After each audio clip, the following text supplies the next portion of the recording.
ما في كتاب الروض المربع في شرح الروض المربع وليس الروض المربع. زاد المستنقع. ليس زاد المستنقع يا أبو المستنقعات، زاد المستقنع. هذا في واحد ناصبي اسمه سيد مازن على قناته باليوتيوب مرة نشر له، فضحتنا أمام الشيعة، فضحنا أمام أهل العامة، وفضحنا أمام خلق الله. عنده مقطع عن القريشي وهو ينقل كتاب المصدر، وقال هذا الحديث في كتاب في مصدر زاد المستنقع، مستنقع مال الضفادع ماكو مستنقع كذي، زين. وفي اخطاء نحويه اخرى، اخطاء كلمات كلها غلط بغلط، قام ينقل، زين. واخرتها شنو؟ هذا في واحد اسمه مازن الناصبي خذ هذا المقطع من ابي القريشي، زين، وشوف شلون يقول زاد المستنقع. هو اصلا مو عارف شنو اسم الكتاب، بس كوبي بيست، ياخذ من الموقع، من مواقع منتديات ماكو على جوجل، زين، يسوي له سيرش امين القريشي، ياخذ هذه البحوث وينقلها للناس من منتديات بس، بدون تعديل، بدون تاكيد، بدون ما يتاكد. ماكو كتاب اسمه زاد المستنقع، اكو كتاب اسمه زاد المستقنع. هذا هو الكتاب.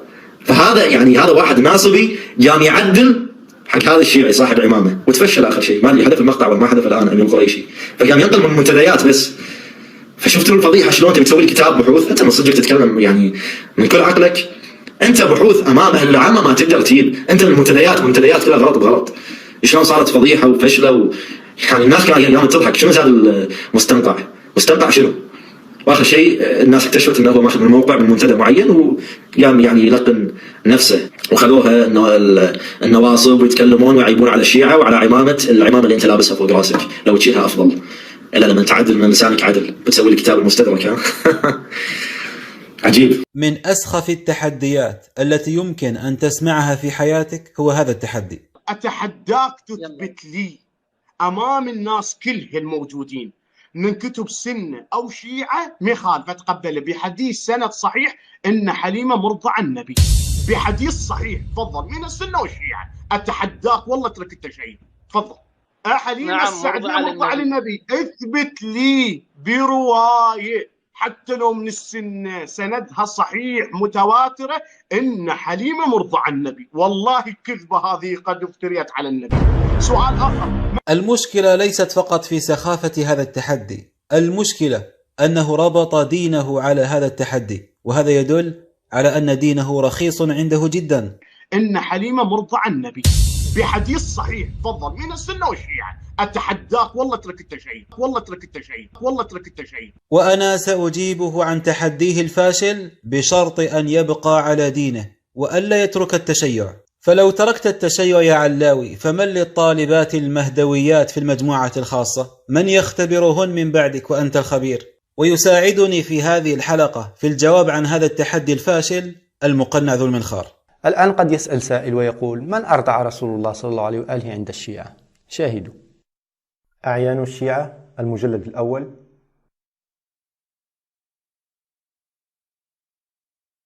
رضاعه: أرضعته أولا ثويبة مولاة أبي لهب بلبن ابنها مسروح أياما قبل أن تقدم حليمة، وكانت أرضعت قبله عمه حمزة، ثم أرضعته حتى شب حليمة بنت أبي دؤيب.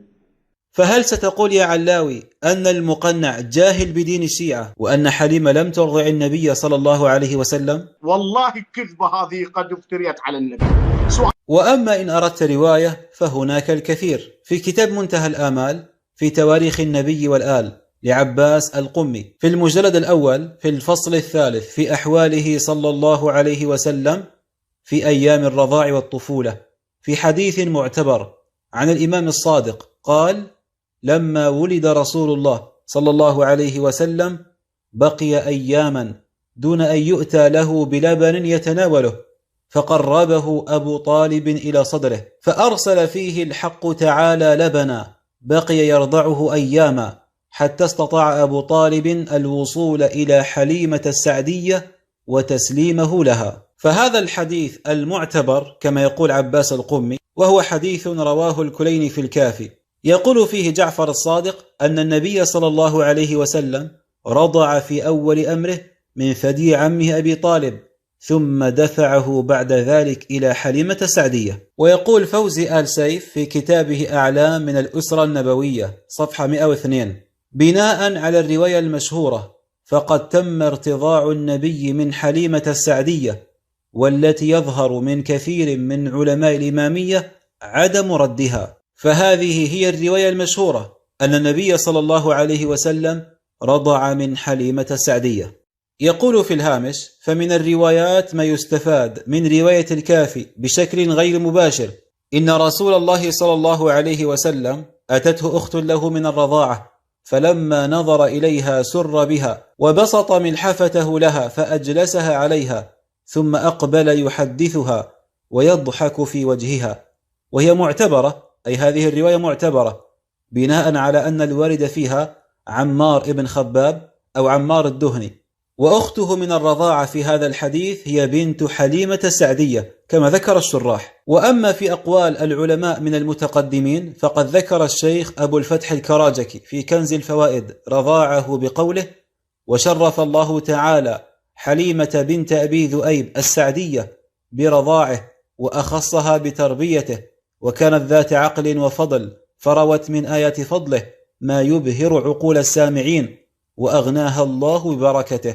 إلى آخر كلامه. كما ذكر ذلك قطب الدين الراوندي في الخرائج والجرائح، وفصل فيه حديث مجيئها لمكة وأخذها النبي، وعرض لشيء من بركاته وكراماته في فترة الرضاعة. ومثله صنع ابن شهر آشوب في مناقب آل أبي طالب في نقل القصة، وشاذان ابن جبرائيل القمي والطبرسي في مجمع البيان في تفسير آية ووجدك ضالا فهدى، وأبو الفتح الأربلي في كشف الغمة، كما ذكر ذلك عدد من المعاصرين كالشيخ ناصر مكارم الشيرازي في الأقسام القرآنية، والشيخ جعفر السبحاني في السيرة المحمدية، والسيد جعفر مرتضى العاملي في الصحيح من سيرة النبي الأعظم في مواضع متفرقة.